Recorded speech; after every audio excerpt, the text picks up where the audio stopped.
Hello, everyone out there in podcast world. Hope you're having a wonderful day. You're listening to or watching Service Business Mastery podcast. I am one of your hosts, Tersh Blissett, and I'm sitting virtually next to my co-host, Joshua Crouch.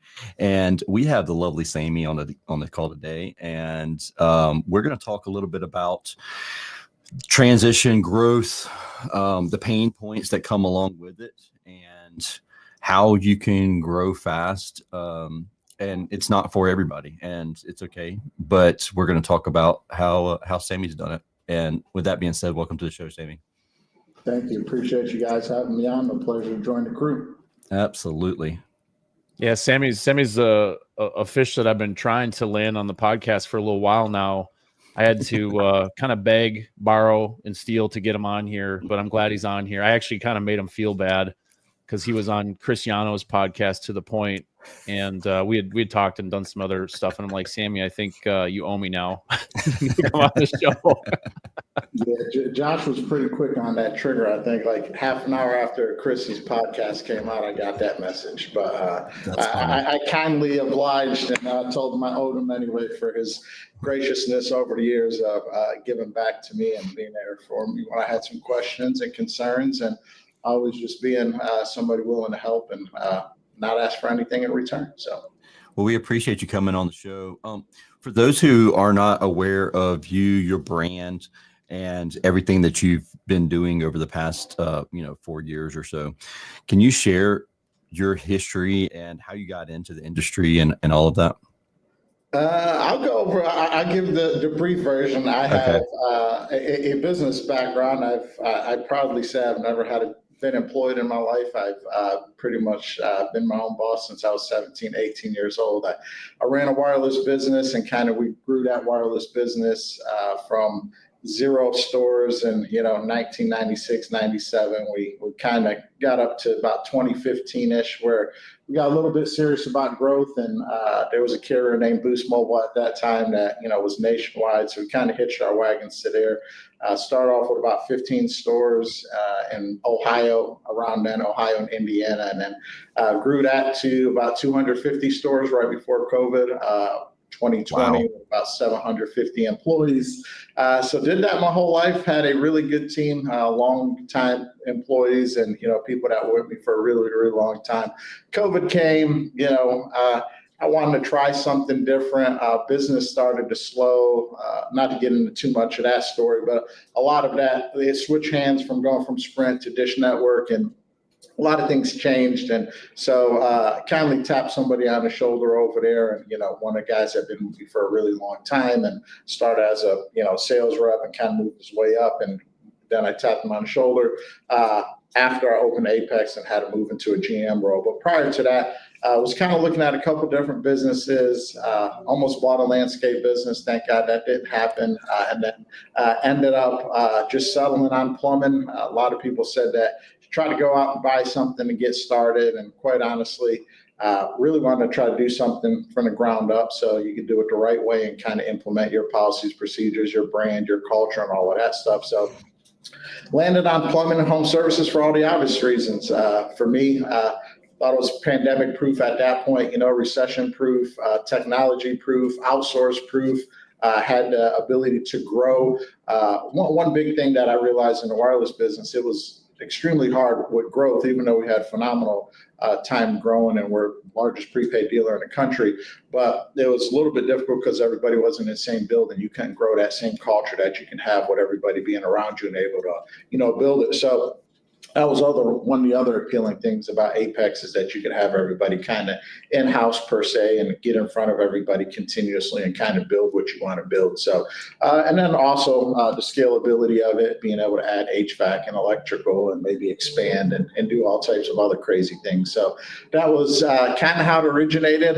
So went out and hired a licensed plumber and said, let's start a plumbing company. And unfortunately, he had a commercial background and had us putting in bids on Chick-fil-A's and Burger King's and a whole bunch of other stuff. And like, okay, so what's next, buddy? Oh, we just wait for somebody to accept our bid. I'm like, man, it's been a month. Nobody accepted anything. Now what?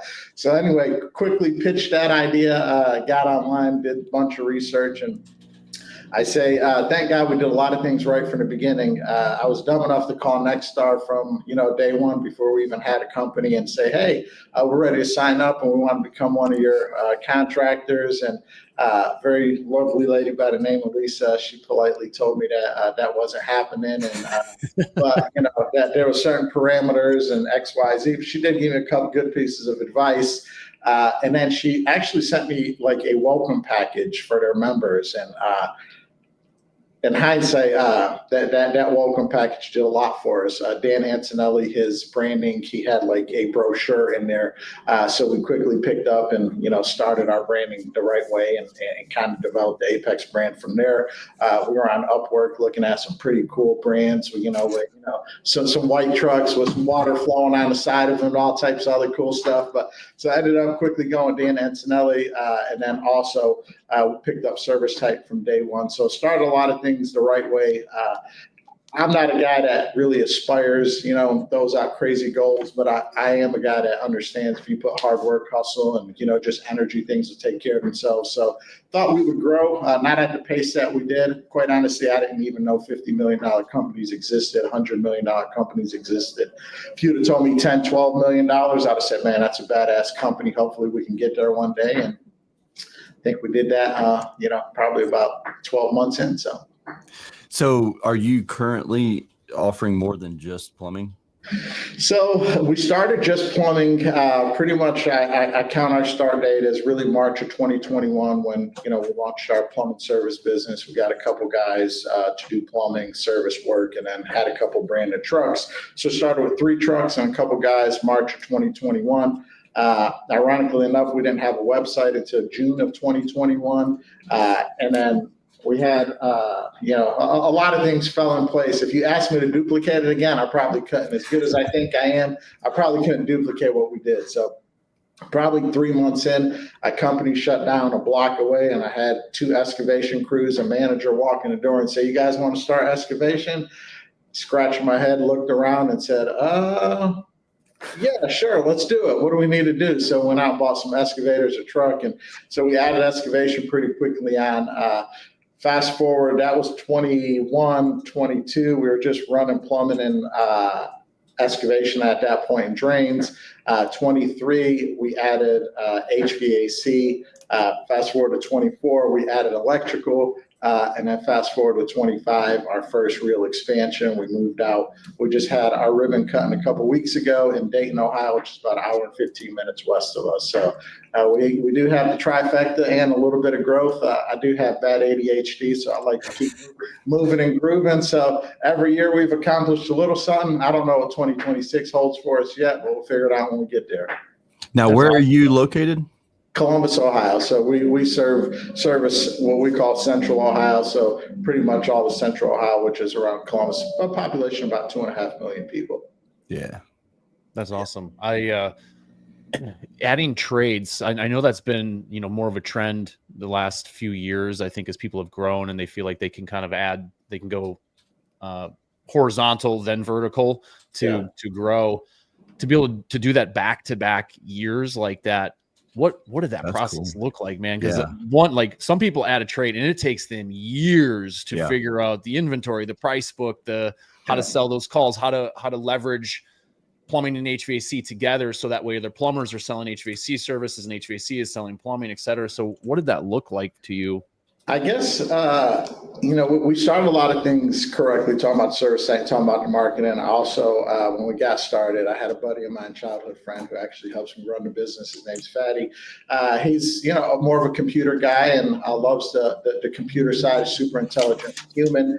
So brought him over day one. He was helping me out on the wireless business, said, hey, there's going to be a lot of technology and stuff involved here. So inventory and stuff, you touch on that, like, running 250 retail locations, I had to have inventory figured out pretty quickly. So I'd say 4 months in, 5 months into the business, we actually had service site inventory set up pretty much from day one, replenishments, warehouse, everything. So that was for, retailer, it was pretty easy for me to figure out. The trades, now that was a totally different story. You're talking about getting into it. I thought I was opening a plumbing company. I didn't realize I was opening a call center. I didn't understand I was opening logistics, a warehouse. I didn't think about fleet. I didn't think about dispatch. I mean, there was a whole lot of other things, uniform company. There was 10 other businesses that I didn't realize I was opening. So I think, it wasn't easy. A lot of hard work, hustle. Ken Goodrich, he was like, well, wait till you're number one or, number two, top three in one of the trades before adding another one. I had Josh Kelly here, and he was doing a site visit with us, and I'm like, we're going to add HVAC. And he's like, I'm like, we're going for this goal. And he said, oh, you're crazy. You're not going to hit that. And we did all right. So we added HVAC, didn't know anything about it. And ironically enough, we didn't even have an HVAC guy start the HVAC department. So we started prematurely. So I had a guy who came in with a plumbing background, but he had some management background, a guy named Brad. He was at another company, the GM for another company. And he walked in and he was looking for a gig. And I'm like, man, I don't really need anything on the plumbing side, but I do plan on doing HVAC sometime in the near future. You got some management experience. You want to figure it out together. So quickly jumped online and started figuring out what a single stage was, a two-stage, modulating and all the other good stuff. So we can speak intelligently to the vendors when they walked in the door and still didn't have a clue what we were talking about when they walked in. So and then we ended up with a really solid guy who has been in the industry for 20 plus years. And the guy named Joe, he's was with the same company for about 18 years. He came over. He's our license holder. He had zero management experience, but he had a lot of sales experience, but just a passion for the business, and brought him over, and them two together and me, we kind of fumbled our way through it, and then, just figured it out together as a team. And lo and behold, we had an HVAC department. So which trade has been the most difficult? HVAC is a different monster. Yeah. So, is it a different monster because of all the equipment, or is it the people? Because what I've heard, so my wife worked at she was doing the sales it was a primarily electrical company for many, many, many years. And electricians and HVAC technicians, from what I've heard, are different personality types. Yeah. And so there was a lot of issues with that, because like the owner was an electrician by trade, has been an electrician. He's dealt with electricians, and then here come HVAC techs, and they're just a different animal. It's from what I understand. Yeah. Well, you don't want to include plumbers into that different animal conversation, because plumbers are special animals. So, we started with plumbing, so we got to deal with a lot of the craziness to begin with. Guys talking about, I'm like, man, we just go in the back of the truck and we fight it out. That's how. I'm like, huh? It's like, yeah, that's how we do it. I'm like, buddy, we're not doing that here. So,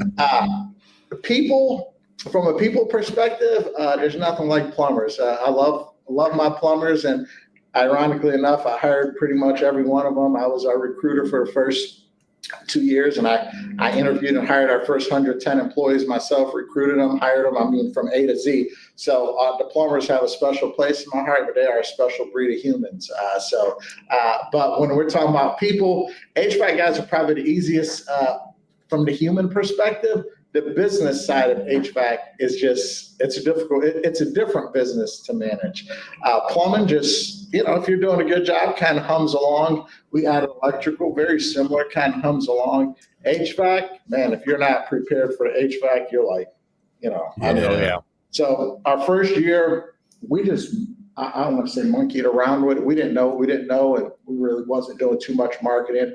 Ironically enough, one of the PE companies came in and did a wonderful job destroying another company here. So we were on the receiving end of a lot of their employees. So we did pretty good to get started, but we weren't really dependent on it. And then 24, which was our first real year, we struggled pretty bad with it.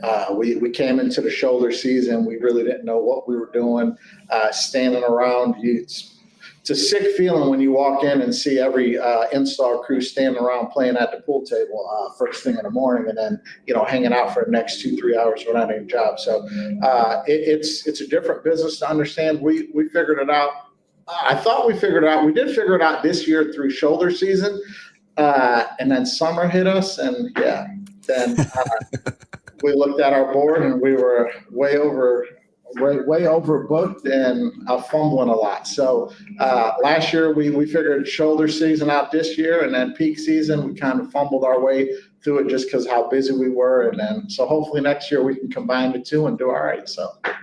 Yeah, the HVAC is a different beast because you don't know when the weather, because it's so weather dependent. Like plumbing, there are times when listen, Josh, I try to lie to our guys and tell them we are weather enhanced. We're not weather dependent, but we all know that's a crock of shit. So, well, it's a good story. Hopefully, they bought into it.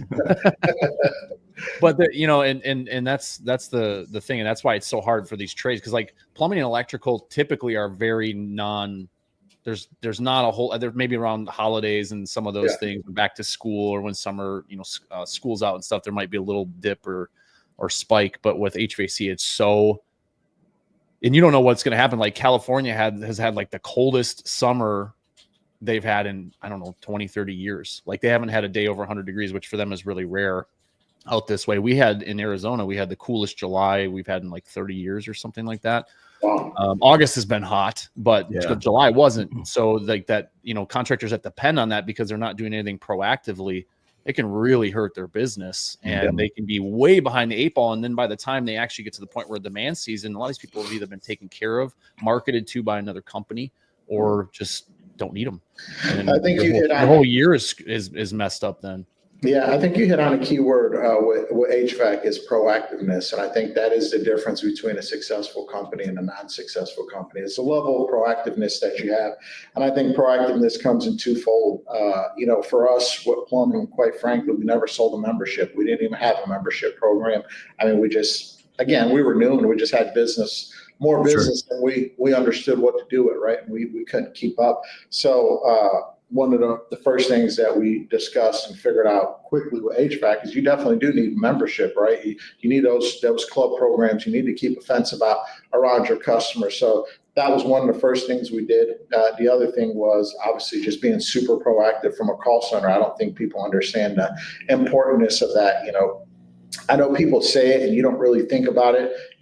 I say I got my PhD in the trades from just listening to podcasts all day, every day when we were first getting started, reading books and scrolling every Facebook post that I can kind of figure something out. But you hear people talk about call center, but the reality is you don't really even think about it, right? And for me, probably the call center was the most forgotten, if you want to call it department, business unit, whatever you want to call it, until we started HVAC. And then, really I removed the leader I had in place and kind of took the mentorship of the call center and dispatch room over myself, after we started HVAC, just because it was so important. But man, it'll either make you or break you depending on how proactive or reactive you are. You sit down, you're a sitting duck, or you get in the shoulder season and you don't have, tune-ups, ready to go, and you got technicians sitting around, or, plumbing super busy, and then HVAC guys are sitting. Like, there's a ton of things that you could do proactively where I think everybody, I speak for myself, I know we missed the buck on that, and I think a lot of people overlook the call center. That's probably the worst department in a company to overlook. Why would you say the call center is so different in the HVAC world versus any of the other ones? Because I think the call center in plumbing, you're booking calls, right? I mean, I don't think you don't have that seasonality piece. With HVAC, you have to be proactive, right? I mean, there's two things, you got to figure out if plumbing and electrical are busy, can you, double book some of those calls, right? How do you take advantage of that customer base that's already calling you for, business when you have people sitting down and you have technicians sitting? So how do you double book the calls, right? Josh Kelly's got something, called, oh, by the ways. And, when you're calling somebody, then, somebody's calling in for you, how are you, getting that? But again, you have to teach your CSRs that. You have to incentivize your CSRs to make sure that they're hitting that as well, and making sure that there's consistency in that, right? And I think that's a lever that you can pull as needed. The other piece is you need to outbound, right? Like in my, my experience, we didn't really have to focus too much on outbound with plumbing. But boy, you need to do some serious outbound with HVAC, for memberships, for we call it our Care Bear Club, trying to get those staffed up, stocked up for the shoulder season proactively, a month in advance, a month and a half in advance, 2 months in advance, and just trying to get that done, just to keep your tune-ups keep guys busy and moving. But ultimately, there's a third piece of it too, is all of the new system that we installed. I know, guys see me at Pantheon. I think it was Jamie Diamonico. He's like, wait till the dog's tail catches up to you. I'm like, I don't know what the hell that means. And sure enough, you come out of a busy summer or busy winter with HVAC, and as soon as they flip those systems on, you got a shit ton of warranty calls. So again, using your call center to be proactive, to get in front of those before the peak season hits, so you're not trying to run warranty calls at the same time as you're running demand calls. So it's, again, a lot going on in there, and then obviously the different lead flows and what you're trying to do as far as touching that customer base and cultivating that customer base. Yeah, Sammy, I got a couple of questions for you. So I want to go back. You mentioned that you hired the first 110 people that you brought into the company and recruited them and everything else. I know there's probably some people listening to this that are like, how in the world does he have time to do that? I have 10 guys and I can't even find time to hire another one. What is different in, at least what do you believe is different in your mind, why it was so important for you to hire that first batch of people to bring in and bring in high level culture people that can help you grow your business? I guess twofold. One, I feel like I wanted to be the one making those decisions as far as who's joining our team from a cultural perspective, right? I wanted to make sure that was somebody that I thought would fit in, that can grow with us, that fit the mold of what we were looking for. And two, I think you sit me in front of somebody, I can sell the vision better than anybody else. And, at that point in time, I was able to sell the vision better than anybody in the company, right? So that was my chance to, I like to sell. I'm a competitor at heart. That was my chance of really, competing out there, right? And I was able to go in, and you sit a plumber in front of me that was interviewing with somebody's HR department, and you sit him in front of me. I probably wasn't going to lose that battle that much, right? So I was out there, selling, hustling, doing a tour of the shop, and that was my little bit of excitement and fun and hustling the company, is, just recruiting and onboarding those guys and getting them in. But I think ultimately for, an owner or any organization, I got a buddy of mine who was pretty large out of PA, and I told him the same thing. He was, he's been in business for some time, and I'm like, dude, hire a recruiter. At that point, he's not outgoing. He don't like interacting with people. I do, on the other hand. So I guess for that owner, whoever that person is, when I hired my recruiter, I'm like, recruiting is a sales position. Yeah. It's not an HR position. It is a sales position. So I think, obviously I thought I was good enough to sell them right on the vision and where I wanted to go, like where Sammy wanted to take Apex, opposed to putting them in front of somebody else. And also I wanted to be careful of what culture, especially that I don't want to say that few first, because it was 100, right? So, that first batch of humans, how we wanted to bring them in. And also, then it was good to build a relationship and kind of understand what we had in the company and, who we had here, and them understand who they were coming to work for as well. They weren't coming to just work for a service manager, right? They were coming to work for the owner of the company, and I'm heavily involved in the business in the day-to-day. I think recruiting, people talk about, it was COVID when we got started, right? Coming right out of COVID. I wish we would have seen the COVID burst with HVAC, but, we're coming right out of COVID. So the first thing everybody used to ask me is, how'd you get so many vans? Where are you getting all your vans? And I'm like, from the car dealer. Like, what's the problem? Did a deal with a car dealer, and we had. Then the next question was always, how did you recruit so many employees, and where'd you find people? We can't find anybody. And I'm like, well, you're probably not doing a good job of trying to find them, right? I mean, and then when you get somebody, how good are you at closing the deal and making sure that you can get them on board? So I think those two pieces. Quite frankly, the third piece was selfish for me. Is I really learned a lot about every other company in this market, from a plumbing perspective, from an HVAC perspective. As far as when I was interviewing guys, I was really grilling them. How'd your old company pay? What did you guys do? What did you like about it? What did you not like about it? What was the culture over there? How was it? So I learned a lot about the business. But I also, what I was able to do too, is when I had the next guy come in from ABC Plumbing, well, I already knew what they did good and I already knew what they did bad. So I knew how I can sell against that? Or was it a company that had culture issues? Or I could just hit on culture, overcoming objections, or, trying to overcome them before they even arise. So, and trying to close the deal. So we did that. Or if it was a company that didn't pay, or they were hourly and we were performance pay, I'm like, man, what did you sell? You did this in hourly. Well, you could have made double over here if you performed that same amount of revenue here. So just trying to figure out the business as well. So that was a good, learning curve for me. Do you think it's benefited you from being outside the trades, coming in and having like an open mind about everything versus having, working for someone for 5 or 10 years, coming in with those preconceived notions, I guess? Do you think that's helped you grow faster? Tremendously, to be honest with you. I don't have any preconceived notions. I came in there's a whiteboard that you see a corner of behind me, and it's 3-4 times that size. And I haven't sat in my office since I opened Apex. I do have a lovely office in here, but if you ask 90% of our employees where's Sammy's office, they'd walk you into this conference room. I got me and Fatty that sit across from each other for the last 4+ years. And we're just trying to figure out what makes sense. So I say, Apex is a conglomerate of a whole bunch of good ideas from everywhere else, right? So, obviously we put our fine tuning and fine touch on things, but I say we let plumbers plumb, we let HVAC guys do HVAC, let electricians do electric, and I focus on trying to run a business, right? Guy comes in or guy has a great idea.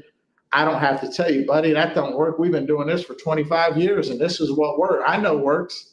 Man, that sounds like a good idea. Actually, let's polish it up a little bit. And guess what? That's part of Apex's policy right now. So, that's kind of how we've done it. So being able to decipher a whole bunch, and don't get me wrong, some of the ideas, that people kick around aren't the best ideas, but there are a lot of good ideas, right? And, you can find something out from a small company that maybe has 2 or 3 techs that are doing something really good. So yes, 100%. But I think as a leader, you have to, whether you're from the trades or not, I think, as a leader, you have to have the skill set of listening, right? And I think you have to be willing to change, right? You have to be willing to adapt. And if you can't adapt and you can't change, then you're probably not going to go anywhere, right? So whether you're from the trades or, yes, I say having a business background outside of the trades, I wouldn't trade that for anything, right? But I do think if you're a good tradesman, and you could just get out of your own way and listen to others. Who cares what you did, right? Just listen to others, and who cares how everybody else did it, right? There's, best practice groups that teach some of the best. I don't necessarily agree with every single thing they say, right? But there are some good ideas that they have. There's a lot of outdated ideas that they have as well. So it's like, maybe you take this and you kind of move it here, right? So I think as a leader, you just need to be willing to listen, learn, and adapt. And, these podcasts are, a great place to do that. Obviously, reading's a great place to do that. But sometimes just listening to your team and understanding that sometimes they have good ideas too. And it's just because they're a plumber or just because they're an electrician or a warehouse guy or a manager that you don't have to listen to them. I think that's where some of your better ideas come from. Yeah. You have so many team members. When you were hiring them, because I ran into this a while back where I was hiring the individuals, but I didn't interact with them every day. And so do you ever have a situation where you're presenting the company one way and then they go and experience the company and they're like, oh yeah, but it's not really going to be like that because you're the owner, you're going to sell your grand vision. But when we actually get into the day-to-day operations, I'm going to actually deal with some nonsense, or that's their perception anyways, or whatever. I try to address that. So for every onboarding that we have, I jump in the room and I kind of go over. Obviously, these days I don't get in every interview, but I do still find interviews fun, and I try to jump in as many as I can when I can. The guys do a good job of hiding most guys from me, but they will give them a tour, and then I'll see them. But I try to set that stage and kind of explain what the culture that I want them to have, and I put the onus. The same thing, I stopped saying I half-heartedly joke about it because I'm dead serious about it. We have two management policies, right? A no stick up your ass policy is the first one. I tell my managers, I want you smiling, I want you happy, I want your attitude and your energy to be infectious, right? And I want you to be happy-go-lucky guy, and I want you to lead that way as well. Lead as a friend and as a leader instead of a boss and a jerk or an asshole, for lack of better words, right? Be that guy people want to work for. So that's one. And then the other one is an open door policy, right? And I want my managers to have an open door policy. And not just the managers, everybody in this company should have an open door policy. So everybody in this company knows where I sit. And they can walk up here whenever they want, however they want.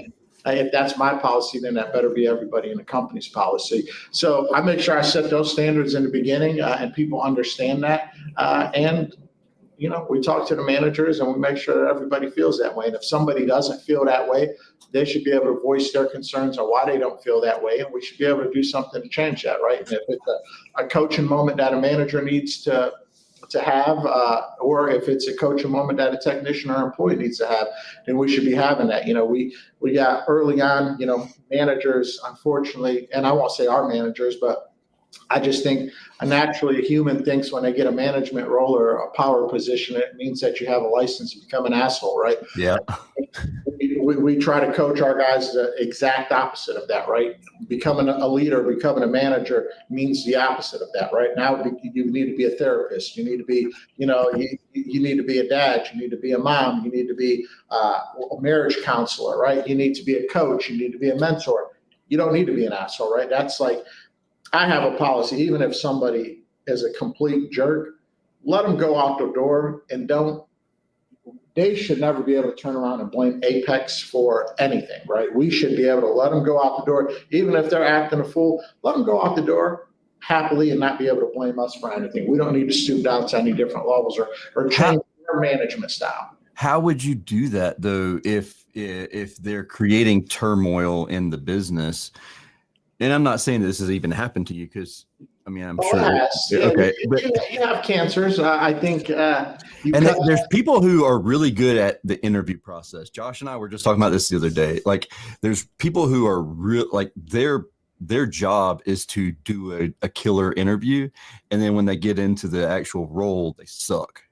Yeah, I think you have a lot of that. But it's one thing you as the owner have a culture, right? It's another thing that you could make sure that your managers have that same exactly belief. The third thing is making sure the technicians have it, right? And I think if you can rally enough technicians around that mindset, right, and you can have them believe in it and have them feel, it don't happen by accident, right? The managers have to be involved. We do outings. We just had a summer event where we brought family, kids, wives, everything out. We did all that. We do a hockey event where we got 250 tickets at the Columbus Blue Jackets Arena where we take, family, technician plus one. We do another award ceremony at the end of the year. We try to do things at the end of the quarter. We do breakfasts anytime we hit a nice milestone, right? We have a barber that comes in, 2 times a week and cuts people's hair. We got pool table, we got air hockey, we got a gym in the building, right? So there's a lot of stuff that getting people to really enjoy working here. I don't allow managers to yell at people, right? I don't yell at people. I don't treat people like shit. I don't allow them to do that. And I don't allow them to do that to our technicians. So I think after you cultivate that and there's not one mission statement written, not that I'm saying it's a great thing. There's not one mission statement written on our walls in this building. There's no core values written on our walls, and there's nothing that people are memorizing. I feel that, your culture is what's walking around your building, right? And what's in your company. So I think if you can cultivate that properly, at this point, I say you will either fit in or quickly fit out of Apex. So those cancerous people or those people with bad attitudes and they're nasty, usually the technicians in dispatch and the call center and accounting or warehouse, they're all already chirping about that person, how he's not a good cultural fit here. And then it usually takes care of itself pretty quickly. That's awesome.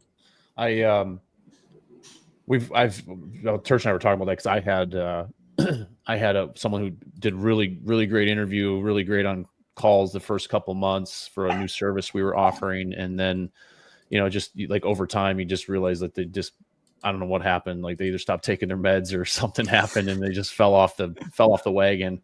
And I don't mean to joke about that, but it was really bizarre. But it is difficult.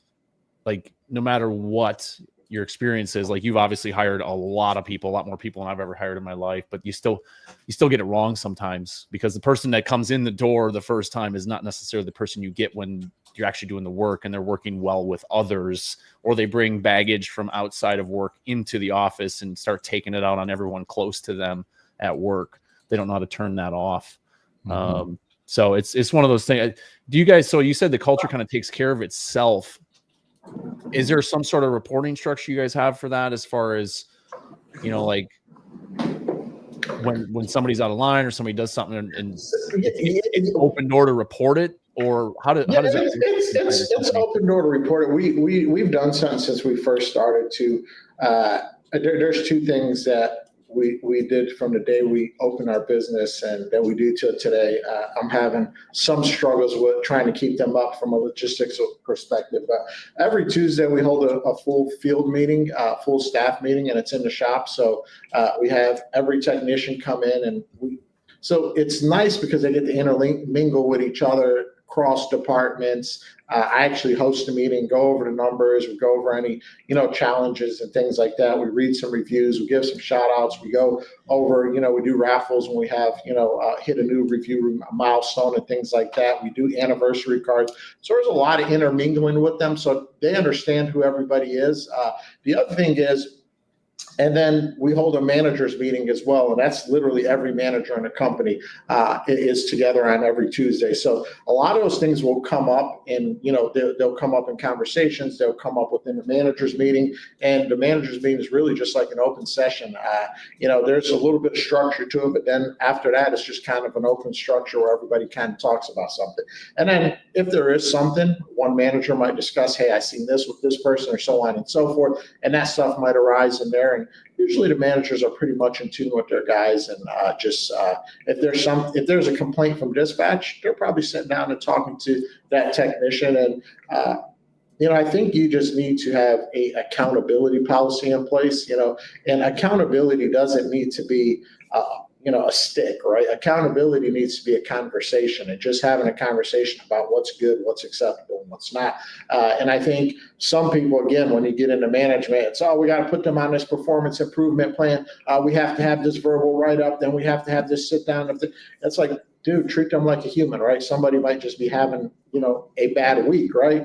They might just got in a fight with their wife today. Like, if they're having a couple bad days, let's have a conversation about it and see what it is. They're having a couple bad weeks, then maybe that's a different conversation, and maybe it needs to be a little bit more formal. And if this is a repeated habit, then they probably don't belong here, right? Or they need some time off. So I think if you just have, kind of a policy of accountability, then you'll be okay.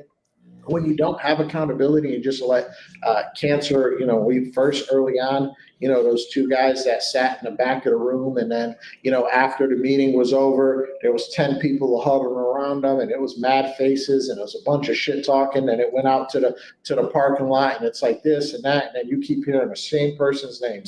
That's like, when you start feeling and seeing that, it's probably, there's one thing I have zero tolerance for: performance. Let's have a conversation about it. You had a bad day. Let's have a conversation about it. You had a couple of attendants that, let's have a conversation about it. When you have a clear cancerous culture problem, with somebody going around trying to infect other people, I think that's where you just have to have, draw a red line. Right? So we got a couple questions in the chat, but I want to ask you based on that. Like sometimes you'll have somebody who is really good at hiding the fact that they're cancer. Like they're always kind of, when you talk to them, they're like team Apex, like let's go. And then as soon as they're off one-on-one with another technician, then they're talking crap.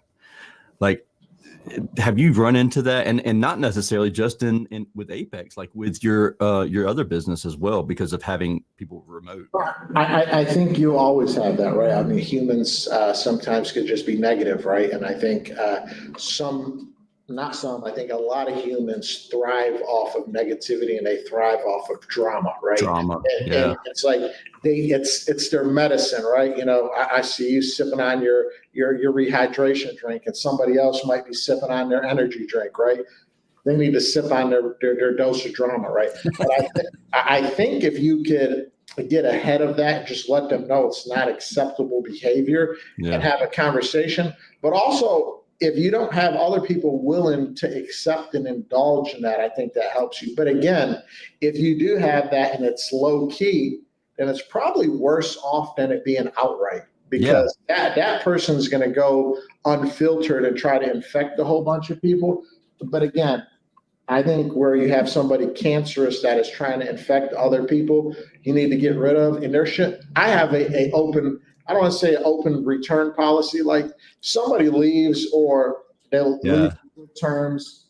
Most of the time, I'll allow them to come back. We jokingly, we have a policy that every new employee on Tuesday, they have to get up and introduce themselves, right? And, it's a running joke because we do that to the guys that leave and come back as well. It's always laughs and giggles. But last week we had a guy leave, and then that was like on Thursday, but Tuesday, Wednesday of the previous week. And then next Tuesday he was in the meeting and everybody's looking at him. They're like, hey, he needs to get up. He needs to get up. So we made him get up and somebody's like, that grass must not have been greener on the other side. I said, I think it was a manure on the other side. It didn't look like it was grass. So anyway, I think if somebody, you can allow them with certain parameters, but I think somebody cancerous, but that is also trying to infect others is just like a no-go, right? Somebody's got an attitude, and somebody's got an attitude, and their manager can deal with them, and he's a little bit of headache for the manager. When dealing with 200-300 humans, you're going to have that. But when they're trying to infect others negatively continuously, I think you just have to have a red line and move on. Yeah, absolutely. So really quick, Elise asked a question here. Josh, you want to read that out for me? I can't, like this screen. How did you navigate those changes and bring everyone along internally through those changes with adding a new division? I think for a new division, one thing I believe, and we didn't talk much about it, and I was chit-chatting with somebody yesterday via Messenger, is I think you have to have a good operations plan, right? And I'm not saying you have to have some elaborate business plan. Quite honestly, and I'm not saying you even have to have a 50-page operations book, right? But I think every department should have kind of a basic set of understanding of how that department's going to run and what the expectations are of that department, right?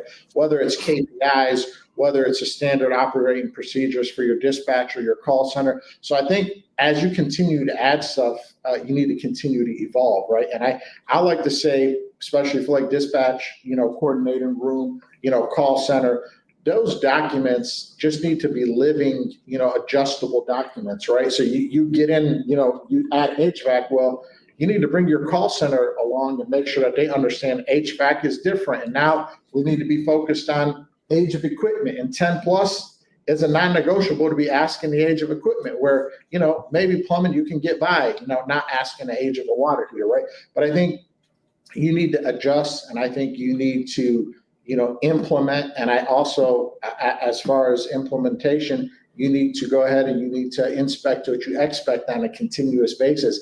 It's not set it and forget it. If you set and forget this business, you'll be out of business, right? There's nothing.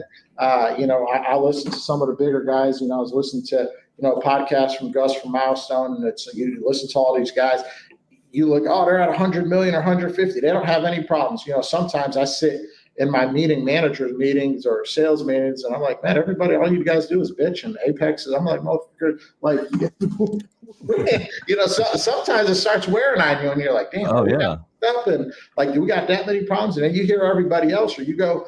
Sometimes I like to go do a shop visit, and I say, man, that was some pretty good affirmation, right? Confirmation that what we're doing, so now I tell people, I say, listen, man, we're far from perfect, but we're better than most. Like this definitely isn't a shit show, but again, we need to continue to evolve. So I'd say for that questioner, have some policies and procedures in place, and then continuously update what those policies and procedures are. And they need to vary from department to department. And for the departments that touch everything, they need to vary as well as you continue to add departments. Yeah, that's good points. Stephen Bates asked, did you wrap your trucks from day one? Yes. I don't know what else you would do, but yeah, we wrapped our trucks from day one. Ironically enough, we had 5, 6, 7 trucks, and then we had highway frontage. The building that we were in previously, my previous businesses were in there, but we had highway frontage, so we put a sign. And the amount of people that said, "Man, I see your trucks everywhere, man." I'm like, "Do you?" We got like 7. Yeah, it's crazy what happens when you we had the same thing, and we're in a little town. We had like 4 or 5 trucks on the road, but they were wrapped, and like nobody else had wrapped trucks in our area, and the colors look great and everything. And I hear the same thing on the phone all the time when people call in. Oh my God, you guys are growing like crazy. I see you guys everywhere. Yeah. Well, not really, but thank you. I just wish we would have made Dan Antonelli like sign some type of non-compete, agreement when we did our brand, because, after that, like 5, 6, 7 people rebranded. Now we got a whole bunch of nice, pretty trucks around the city. But that's flattery, right? Like that's flattery because they're chasing what you're doing. Yeah. So Matthew Tyner, really fast, Josh, this is the last one I got here. Matthew Tyner said, tell Sammy, hey, is a good dude. And then he also said that just drove by one of your trucks in Columbus this morning. Matthew Tyner is he's a beast. He's somebody that also beg for advice and as they say, slide into his text messages and his DMs and ask questions. And I would just, if I could give advice, everybody asks questions, but I think, I tell my kids and I tell my employees, there's 2 people in the world who will never learn anything, right? One who's too arrogant to ask, the other one who's too shy to ask. And don't be either of the 2. But along with that, if you're going to take somebody's time up, Matt, has been somebody great. I just, we chit chat back and forth. Obviously, Josh, I do, and probably a lot of people in the industry will say the same thing. I ask questions, and I don't have a problem asking. But I'll say if you're going to take the time to ask somebody a question, don't waste their time, right? Exactly. Like, ask a question and go implement it, right? There's a sign. That is the biggest. There's a sign right behind me. Pet peeve of mine. Yeah. There's a sign that sits right behind me. There's a couple of quotes in my office, but it's an idea. It's nothing without its execution, right? Like, don't go ask for something, somebody give you something and do 0 with it, right? Yep. Like when I first started, I was going to these conferences and I'm like, man, like, dude, I've seen you at the other conference. Oh, are you going to this one? I'm like, no, like I just got into business. I've been at 3, 4. No, I'm not going to go to every conference there is. And I probably won't be back to these 3 ever again in my life. It's like, but like, why do you keep coming to them? Like, there's nothing up on that stage. And I get for the network, some of them, right? But it's like, there's nothing up on that stage that you haven't heard. And the fact that you're still stuck at 2 million or you're at 1 million and you're still going to these same conferences, like, why don't you spend your money, time, and effort working and busting your ass in your office, implementing 2, 3, 4, 5 of these ideas and actually seeing them through, and then you'll see your company grow. Nobody, my new thing is somebody asked me, how do you grow? Hard work, hustle. There's no magic pill, buddy. Because I know that's what I was looking for when I first got started. Man, what are they doing? I mean, they know the secret. And they got it. Like, I'm trying to figure out what that secret was, but the secret was years of hard work. Yeah, the secret is years of hard work and hustle, and marketing and growth don't happen by accident. For everybody that wants to know how you grow so fast, because that's always the question, you market and you build a very good team and you run those leads and you convert those leads. If you're spending 2%, if you're spending 3%, then you're not serious about growth. I wanted to add, that was going to be one of my questions, because obviously to get from, to 50 million in 4.5 years, you got to be spending some money. Like, there's no, and I know you guys have a partnership with the Columbus Blue Jackets, the National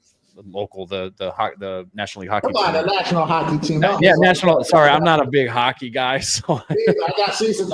Part of our sponsorship deal is I get season tickets, and I just give them out. So I'm not a hockey guy either. Yeah. Okay, but what does that look like for you? Because a lot of people, there's a lot of stuff out there, and obviously being in digital marketing, it's like we always talk about spending, because people are always asking us the question, like, well, how much I should be spending, especially if I want to go from 1 to 2 or 2 to 5 or 5 to 10, how much should I be spending? What's your answer to that question? Because obviously, I mean, to go from 40 to 50, like that's a whole different ball game. My answer to that question is do not ever ask somebody when you're trying to grow what percentage of marketing you should be spending, right? Mm-hmm. It's if somebody doesn't ask you 20 other questions and gives you a percentage, then don't listen to them, right? Like, what are your goals? Where are you at in life? What is your financial situation? What's your risk tolerance, right? There's a lot of other questions that need to come along before somebody should spit out a percentage, right? And those percentages don't work unilaterally. The company that I've been in business for 40 years is different than the company that I've been in business for 4 months, right? The company that's got 15,000 club members is different than the company that has 0 club members. There's too much to answer that. So I would say that depends on where you are financially and what your risk tolerance is. Me personally, I like growth. I wasn't focused on profitability. And quite honestly, I didn't care about profitability, right? That wasn't for me. And I know most people will cringe and every coach will tell you you're crazy, but I didn't care about that, right? Like that wasn't what drove me. And I wanted to grow. There is trade-offs, right? Like you look at PEs, I talked to, one of the PE CEOs, and he's like, we go into a new market and we spend 25% to grow that market over 2 years or 3 years because they're trying to build enterprise value, right? You want to say, oh, you need to be profitable. You should only spend 5 to 7%. Well, 7% on a $2 million company is getting nowhere, right? And I think depending on the size of company you are and your risk tolerance, I wouldn't give a damn if you spent 25%, if you spent 20%, 15%. Shit, you go into a new market or you're new and you got the money, go spend 50%. Like if you're doing it intelligently, right? And I think that's not just throwing it. Yeah, don't just throw it. Like have a real marketing plan, hire marketing professionals, right? You're a plumber or you're an HVAC or electrician, don't go try to become a marketing professional. Like focus on that's where you need to be focused on your trade. Like there should be some oversight, but go hire, a legitimate company that understands marketing, maybe one for mass media or maybe one for digital or maybe one for, however you're going to do it, but have a plan in place, have somebody advise you on that plan. There's a ton of fractional CMOs out here. Like go hire somebody if you really want to spend all of that money and figure out how you're going to do it, right? But don't go spend 2 to 5% on $1 million and tell me you're serious about growth, right? And I know everybody can't do it. Sure. And I know everybody don't need to do it, right? A $5 million company is a beautiful company. And if you're focused on your bottom line and if you're owner operator and you're comfortable and you have your own peace of mind and you don't want to be happy with that, right? Don't get lost in looking at the guys online with their nice cars and their jets and their this and their that, right? Just social comparison age is where we're at. You don't need to do that, right? Like a $5 million a year business and you're pulling in 15, 20%. That's like great life. And believe me, you probably can't spend that $1 million a year, $1 million to live off of in a year anyway. So like, if that's what your growth isn't for everybody, and let me be frank, growth is not easy and everybody cannot do it. I don't give a damn how hard you try to do it. It's just not that easy to accomplish. So how would you know if that's you though? Like, I think everyone, they want it to be them, but then they just don't realize they don't have the skills and they don't have like some of the, some of the background stuff because they're just trying to figure it out. They just never get very far. Well, I guess you look at some of it don't happen overnight, right? Like let's look at some of the legends. Like I don't want to call out any of the names, but it took them 20, 30 years to build a $50 million company or a $100 million company. But guess what? You look at a Jimmy Hiller that started as a plumber, or Dave Geiger that started as a plumber, or Ken or Leland. Like those guys started in the trade, but guess what? Success didn't happen for them overnight. They built over time and they became that person, right? So it's like, You might not be that. Had I been in my 20s right now and not had, 20 plus years of business experience, I couldn't have done what I did today, right? Like I had the know-how of building a big business, right? So it isn't for everybody, and it don't happen by accident. But I would say, figure out if that's you. Everybody doesn't have that tolerance, that risk tolerance, and that stress tolerance. That's a shit ton of stress dealing with all that financially, mentally, the human side of it, the policies side, the different departments. So figure out what you want to do. And then if it's not you, be patient. It's okay being a little bit patient and growing over time, right? Everybody doesn't have to see, explosive growth and this and that. That's why I don't like getting on here talking about 0 to 50 million in 4 years, because it's deceitful. In the first, how much money did you have? And is it PE? Well, it's none of that, but it is a lot of years of experience in growing another big business and understanding all of that. But again, I have kids in their 20s, and I'm like, are you sure you want? And they're like, Dad, sometimes we see you, stressed and working. It's like, I don't know if I want to do that. And I'm like, well, you don't have to do that, right? And it's like everybody's not cut to be that person. And if you are a good tradesman that could build a $3, $4, $5 million business and make $1 million a year, or $500,000 a year, or $250,000 a year, and have a good living for yourself, then so be it. Like you don't have to be that next guy, right? Absolutely. There's some gold in this episode. If you do need to market your ass off, you need to be super engaged in your business. You need to hustle. You need to work hard, and you need to have a phenomenal team around you to make it work. I could go through and name everybody in this business, right? I tell them all the time, without them, Apex wouldn't be possible, right? I'm only one man. Yes, it's my vision, but they're the ones that are implementing it on a daily basis. They're the ones that are coming in here, starting at 7 o'clock, leaving at 5, 6, 7 o'clock. They're the ones that are busting their ass, right? So, and you don't have to do it with a whole bunch of C-level people. Almost every one of our managers, for the most part, a great handful, large percentage of them, we promote it from within, from the trades and from the front line. So, but again, that's with me having the ability to mentor them. If I didn't have the business acumen, then I probably wouldn't advise somebody to do that, right? Like you probably want to bring in some guys that can actually help you get there with the experience. I got another question I want to ask you, because one, you talked about shop tours, podcasts, reading books.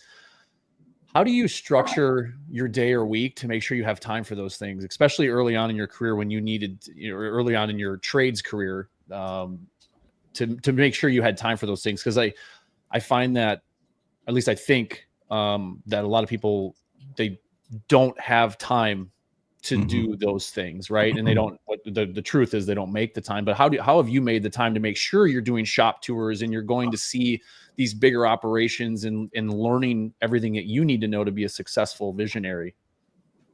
I think you have to prioritize, right? It's like going back to the hiring thing. Where are things at in your priority level, right? If you're fine where you're at, then don't prioritize those things.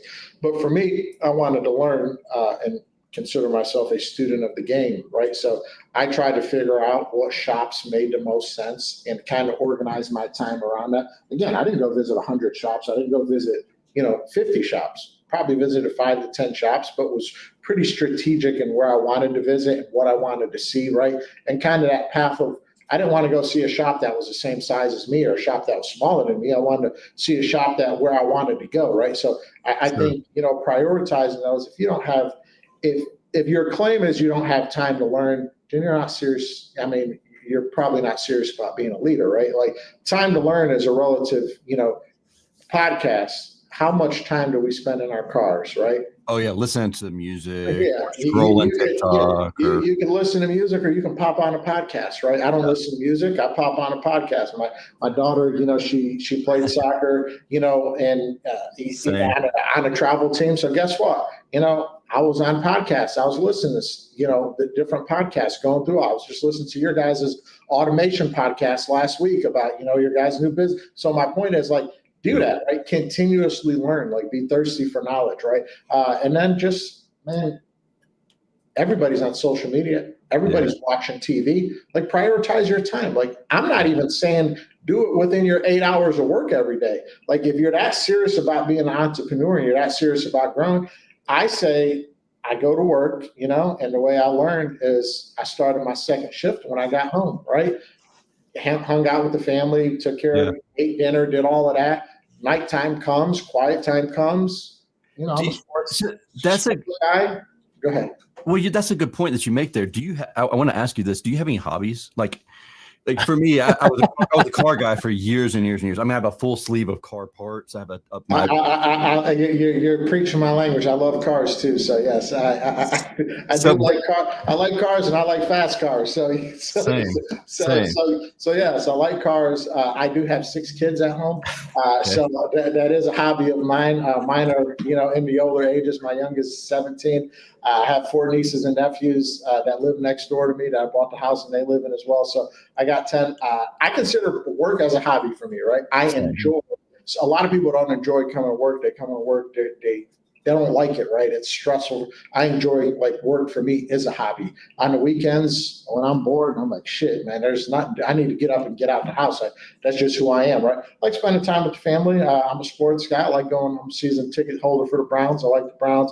Love the kids. You poor fella, you. Glutton for punishment. Yeah, man, you guys literally trying to hire every damn quarterback that's available. Yeah, it's okay.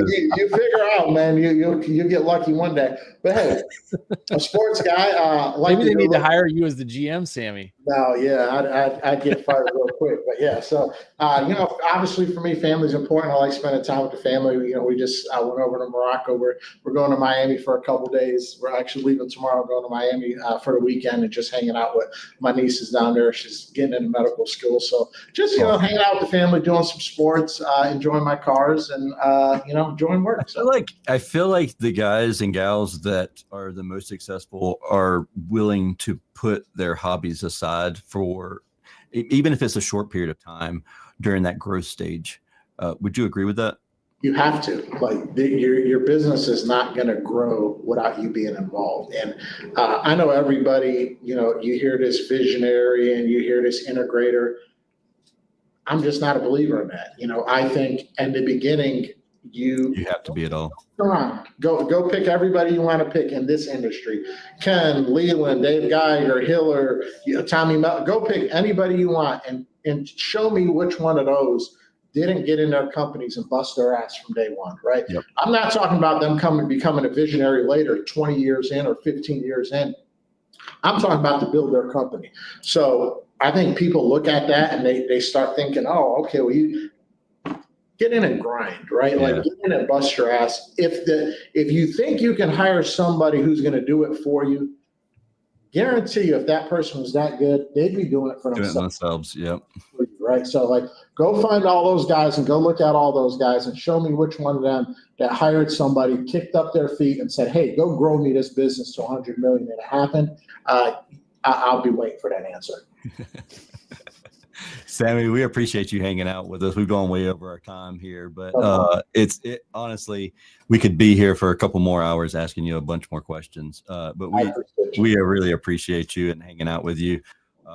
And Josh, you have anything else you want to add before you wrap No, up? I just appreciate you coming on here and sharing your wealth, and you can tell that you're passionate about what you've built, because just it comes out in the way that you present yourself and the way you talk about Apex and your team. And it's just exciting to see that. I mean, you guys are privately held and growing. There's ways to do it without investment money and stuff like that, and it's really cool to see. Yeah, absolutely. Thank you guys. Appreciate the opportunity, and hopefully there's that Sammy sitting behind the speaker somewhere that's listening and learning and gonna rock it out too. So. Absolutely. 100%. We appreciate everybody that's listening in and hanging out with us. If you have any questions at all, don't hesitate to reach out to us. And until we talk again next time, I hope you have a wonderful and safe week. We'll see you. Thank you. Appreciate it, guys.